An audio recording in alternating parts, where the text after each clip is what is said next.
കുട്ടികൾക്ക് പണ്ടൊക്കെ അവരുടെ പ്രണയത്തെക്കുറിച്ച് വീട്ടിൽ തുറന്നു പറയാൻ വല്ലാത്ത പേടിയായിരുന്നല്ലേ. എന്നാൽ ഇപ്പോൾ കാലം മാറി. പ്രണയിക്കാനും ഇക്കാര്യം മാതാപിതാക്കളോട് പറയാനും പിള്ളേർക്ക് യാതൊരു കൂസലുമില്ല. ഇങ്ങനെ കൊല്ലം ആയൂരിലെ അനഘ എന്ന 15-കാരിയുടെ പ്രണയബന്ധം വീട്ടിലറിഞ്ഞപ്പോൾ വലിയ കോലാഹലമായി. വീട്ടിലെ പ്രശ്നം കൂട്ടുകാരനോട് പറഞ്ഞെങ്കിലും അവനും അത്ര ധൈര്യമൊന്നുമില്ല. ഇതിൻ്റെ വിഷമത്തിൽ പെൺകുട്ടി ജീവനൊടുക്കുകയും ചെയ്തു. എൻ്റെ കൂട്ടുകാരനൊരു വാഴയാണെന്ന് വീടിൻ്റെ ഭിത്തിയിൽ എഴുതി വെച്ച ശേഷമാണ് 16-കാരി ആത്മഹത്യ ചെയ്തത്. സംഭവത്തിൽ പോലീസ് അസ്വാഭാവിക മരണത്തിന് കേസെടുത്ത് അന്വേഷണം തുടങ്ങി.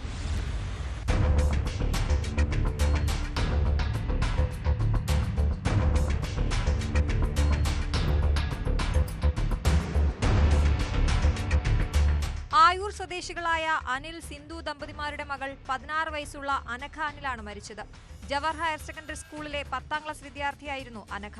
വീടിന് സമീപത്തുള്ള മരത്തിൽ തൂങ്ങി നിൽക്കുന്നത് കണ്ട് നാട്ടുകാരും ബന്ധുക്കളും ചേർന്ന് അഴിച്ചിറക്കി ആയൂരിലെ സ്വകാര്യ ആശുപത്രിയിൽ എത്തിച്ചെങ്കിലും മരണം സംഭവിച്ചിരുന്നു.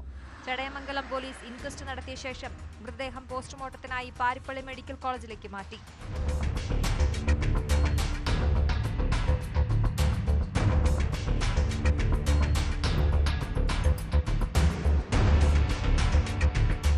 അനഘ ജീവനൊടുക്കിയതാണെന്നാണ് പോലീസിന്റെ പ്രാഥമിക നിഗമനം.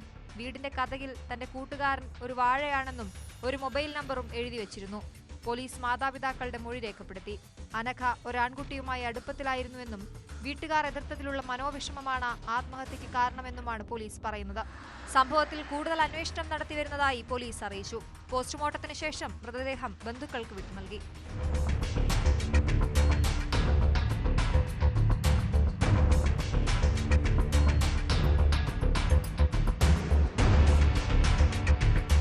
ന്യൂസ് 18 കൊട്ടാരക്കര.